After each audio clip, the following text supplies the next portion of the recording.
కొంచెం ఓపెన్ అయిపోయింది అనమాట. మొత్తం అంతా ఇట్లా ఓపెన్ అయిపోయిందండి. బాటిల్ టైప్ది.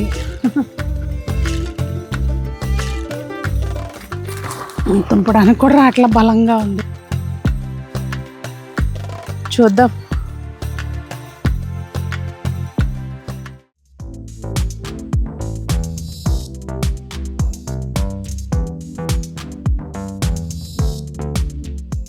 పెద్దలందరికీ నమస్తే, పిల్లలందరికీ హాయ్. ఎలా ఉన్నారండి? అందరూ బాగున్నారా?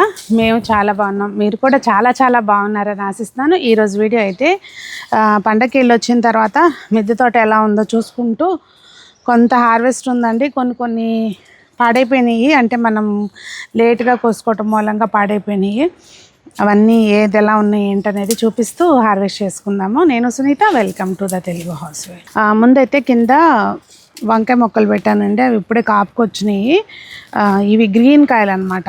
ఇవి కొంచెం చూస్తున్నారా? ఇవి కోసేస్తున్నాను. ఇప్పుడు 4 కాయలు ఉన్నాయి కదా, కోసేస్తున్నాను. ఇగోండి, చూసారా? ఇవి వచ్చినాయి అనమాట. చూస్తున్నారండి, ఇది పోయినసారి ఇంకా కొంచెం పెరుగుద్దులే అని చెప్పి ఉంచేసాము. అది ఇలా అయిపోయింది అనమాట. పువ్వు ఓపెన్ అయిపోయింది. ఇక్కడ ఆల్రెడీ ఇది ఒకసారి కోసిన తర్వాత మళ్ళీ వదిలేసామండి. మళ్ళీ వచ్చినాయి. ఇదేమో ఓపెన్ అయిపోయింది. దీన్ని ఏం చేస్తున్నానంటే ఇప్పుడు అలాగే వదిలేస్తున్నా విత్తనాల కోసం అని చెప్పి. చూద్దాం, మనకి విత్తనాలు కూడా చేసుకుని చూద్దాం ఎట్లా ఉంటుందా అనేది. ఇక్కడ ఇంకోటి ఉందండి, ఇది కోసేస్తున్నా. ఇవి ఇట్లా కొయ్యకపోతే ఓపెన్ అయిపోతున్నాయి. మనం ఇంకొంచెం పెద్దగా అవుతాయి అని చెప్పి ఉంచుతుంటే ఏంటంటే ఓపెన్ అయిపోతున్నాయి. ఇప్పుడు పోయినసారి లాగానే ఈ కిందవన్నీ కూడా ఆకులు తీసేస్తున్నానండి. తీసేస్తే మళ్ళీ వస్తాయి. ఇప్పటికి మనం దీనికి 2 సార్లు 3 సార్లు హార్వెస్ట్ చేస్తాం. ఇప్పుడు ఇది ఇవాళ 3వ రోజు అనమాట, 3వసారి హార్వెస్ట్. ఇంకా ఈ కొమ్మలు ఇట్లా మళ్ళీ వదిలేద్దాము. ఇవి విత్తనాల కోసమని ఉంచేసానండి. చూద్దాము ఎట్లా వస్తుంది అనేది. టమాటాలు ఉన్నాయండి, ఇవి కూడా కోసేస్తున్నాను. నేనే వీడియో తీసుకుంటున్నాను కనుక మీకు ఏదైనా సరిగ్గా అర్థం కాకపోతే ఏం తిట్టుకోమాకండి. టమాటాలు అయితే మాత్రం ఈ మొక్క ఆల్మోస్ట్ అయిపోవచ్చింది కాపు. మాకైతే ఇక్కడ బాగా దోమలండి, తెల్లదోమ. అదొక టైపు దోమ అనమాట. ఎందుకన్నా బాగా ఉంది. ఇంకా నీమ్ ఆయిల్ ఫ్రీక్వెంట్గా స్ప్రే చేయడానికి ఏమో అవ్వట్లేదు. చెయ్యాలి. ఇప్పుడు చేస్తే మరి అన్న ఎఫెక్ట్ బాగుంటుందేమో చూసుకోవాలి. ఇంక దీన్ని కూడా ఎండాకులు అవి తీసేసి కొంచెం బాగు చేసుకుని, ఆల్రెడీ ఎరువు వేసాం కనుక ఇప్పుడైతే ఏమైనానండి ఎరువు మొత్తం అంతా కూడా కనిపిస్తుంది కదా. చెక్క మొక్కలు మొదట్లో మంచిగా ఎరువు అయితే బాగుంది. మనం ఏంటంటే పశువులు ఎరువు వేస్తాం కనుక నెమ్మదిగా రిలీజ్ అవుద్ది అనమాట ఫెర్టిలైజర్ ఏదైతే ఉందో. క్యాబేజీలు అయితే మాత్రం బాగా వస్తున్నాయండి. క్యాలీఫ్లవర్స్, క్యాబేజీలు బాగా వస్తున్నాయి. ఇంతకుముందు నాకు అంత ఇంట్రెస్ట్ ఉండేది కాదు, మీకు తెలుసు. ఇప్పుడు పెడుతున్నాను, అన్నీ పెడుతుంటే హ్యాపీగా అనిపిస్తుంది అనమాట. క్యాబేజ్ అయితే మాత్రం నాకు తెలిసి మళ్ళీ రెండోది రాదండి. క్యాలీఫ్లవర్లో కొంచెం చిన్నగా వస్తున్నాయి, కానీ ఇది మొత్తం తీసేయటమే.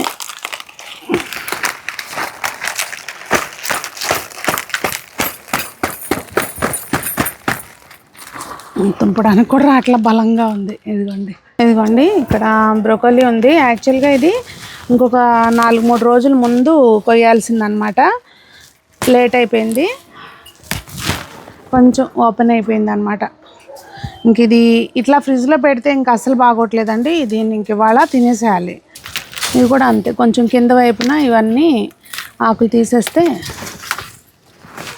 ఎరువులోకి వెళ్ళిపోతాయి. ఇది లాస్ట్ టైం మరీ చిన్నగా ఉంది కదా అని మనం కోసుకోలేదు.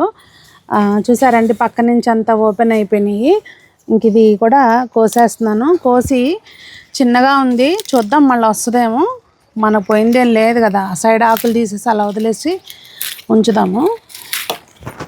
ఇక్కడైతే పర్పుల్ క్యాబేజీ, పర్పుల్ క్యాలీఫ్లవరు 2-3 మొక్కలు ఇందులో ఉన్నాయండి. అయితే ఇక్కడ ఏం కాపలేదు. ఇవ్వండి వంకాయలు ఉన్నాయి, చూస్తున్నారా? కనిపిస్తుందా? ఈ వంకాయలు కూడా కోసేసుకుందాము. ప్యారలల్గా మళ్ళీ మనం ఎప్పటికప్పుడు పెట్టుకుంటూ ఉంటే అండి మొక్కలు బ్యాచ్ల వైజు చక్కగా వస్తూ ఉంటాయి అన్నమాట. వంగ అవసరం లేదులేండి మనకి, ఇవే మళ్ళీ ట్రిమ్ చేసుకుంటూ ఉంటే వస్తూ ఉంటాయి. వంగ ఏం మళ్ళీ పెట్టాల్సిన పని లేదు. టమాటాలు అవి బ్యాచ్ల వైజ్ పెట్టుకుంటూ ఉంటే మళ్ళీ చక్కగా కాపు వస్తుంది అన్నమాట.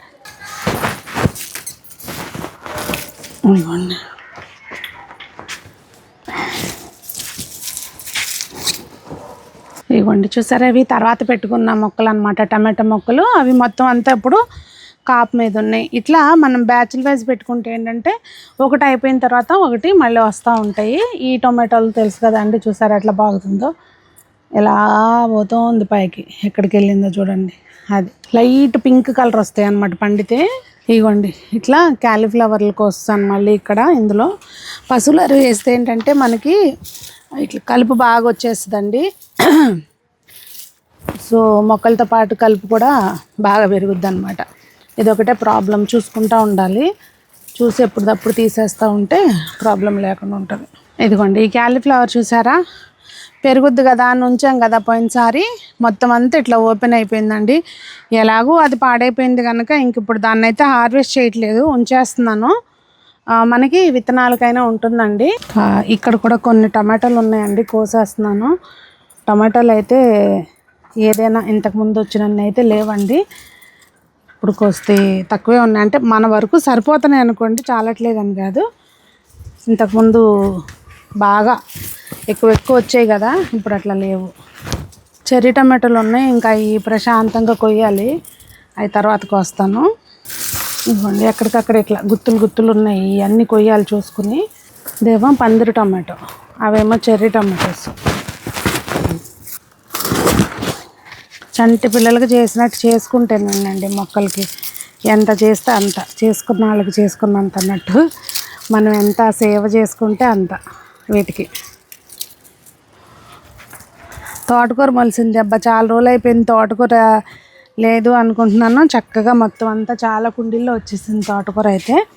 ఇంక ఇక్కడ ఒక క్యాలీఫ్లవర్ ఉందండి, కోసేస్తున్నాను.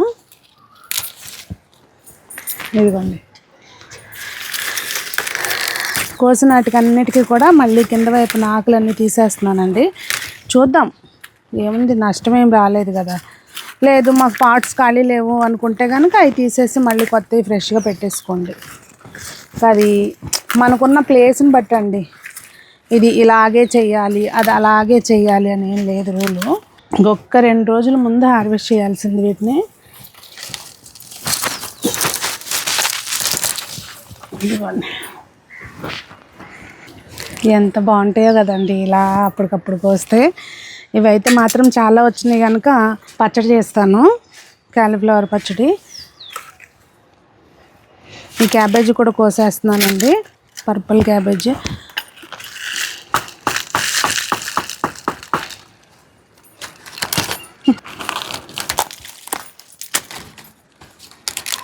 కలర్డ్ వెజిటబుల్స్ చాలా మంచిదంటండి తింటే. ఇదిగోండి ఈ సొరకాయ ఒకటి వచ్చింది, బాటిల్ టైప్ది. దానికి విత్తనానికి అని ఉంచానండి, కాకపోతే తీగ అంతా ఎండిపోయింది. మరి బాగుంటుందా లేదా విత్తనాలు, అరే ఇదిగోండి ఊడి పడిపోయింది. విత్తనాలు అయితే ఫామ్ అయ్యి ఉండవు, చూద్దాం. అనవసరంగా నేను ఇది ఉంది కదా అనుకుని నోటీస్ చేయకోకుండా ఇది కోస్తా. ఇట్లా ఉంటాయి ఒక్కోసారి. మొత్తం అన్నీ ఈ దోమకి, తెల్ల దోమకి అంతా కూడా ఇట్లా రసం పీల్చినట్టుగా అయిపోతున్నాయండి, అసలు బాగోట్లేదు. మరి నీమ్ ఆయిల్ స్ప్రే చేసినా కంట్రోల్ అవ్వట్లేదు, దీనికి ఏం చేయాలో కూడా తెలియట్లేదు. ఒకవేళ మీకు ఏదన్నా ఈ ప్రాబ్లం ఫేస్ చేస్తూ మీకు ఏదన్నా టిప్ పని చేసిందంటే కనుక తప్పకుండా షేర్ చేయండి. ఇంకా ఇక్కడ చెర్రీ టొమాటోలు ఇవన్నీ ఉన్నాయండి, మొత్తం కోసేస్తాను. కోసినాక లాస్ట్లో చూపిస్తా, ఓకే. అలాగే నారు తెచ్చుకున్నాం కదా విజయవాడ నుంచి, అవి కూడా పెట్టాలి. ఇప్పుడు వేటిల్లో అయితే కొంచెం ఖాళీలు ఉన్నాయో, లేదు అంటే కొన్నిట్లో క్యాబేజీలు క్యాలీఫ్లవర్లు ఉన్నాయి, ఇంకొక 20 డేస్లో అయిపోతాయి. దానిలోనే ఒక పక్కకి టొమాటోలు కానీ వంగ కానీ అట్లా చూసి పెట్టేస్తాను. పెట్టిన తర్వాత మళ్ళీ నేను మీకు కమింగ్ వీడియోలో షేర్ చేస్తానండి. ఇప్పుడైతే ఇది హార్వెస్ట్ అయిపోయినాక చూపిస్తాను ఏం కోసాను ఏంటనేది. సో ఈ రోజుకైతే వీడియో ఇది. మీ తోటలు ఎలా ఉన్నాయి ఏంటనేది కామెంట్ చేయండి. మీరు గార్డెనింగ్ వీడియోలు పెట్టండి అంటున్నారు, పెట్టినప్పుడు చూసి మీరు ఏదన్నా రెస్పాన్స్ ఇస్తే, అంటే మీకు అది ఉపయోగపడుతుందా, మీరు ఏదైనా తెలుసుకోవాలనుకుంటున్నారా, లేదు మీరు ఇంకా ఎలా చేస్తున్నారు ఇంప్రూవ్మెంట్ కోసం అనేది కొంచెం అట్లా షేర్ చేస్తుంటే కామెంట్స్లో ఇంట్రెస్టింగ్గా అనిపిస్తుందండి. సో తప్పకుండా తెలియచేయండి, మీ డౌట్స్ ఉన్నా, మీకు ఏదన్నా నాకు నేను ఫాలో అయ్యే దాంట్లోనే ఇది ఇంకా బాగా ఇలా చేస్తే ఇంకా బాగా వస్తుంది అనుకుంటే కనుక టిప్స్ తప్పకుండా షేర్ చేయండి. అందరూ బాగుండాలి, అందులో మనం ఉండాలి, అందరూ మొక్కలు పెంచాలి, ఆరోగ్యంగా ఉండాలి. మన కూరలు సాధ్యమైనంత మట్టికి విషపూరితమైన ఆహారం నుంచి దూరంగా ఉండాలని కోరుకుంటూ మీ సునీత. బాయ్ బాయ్ అండి.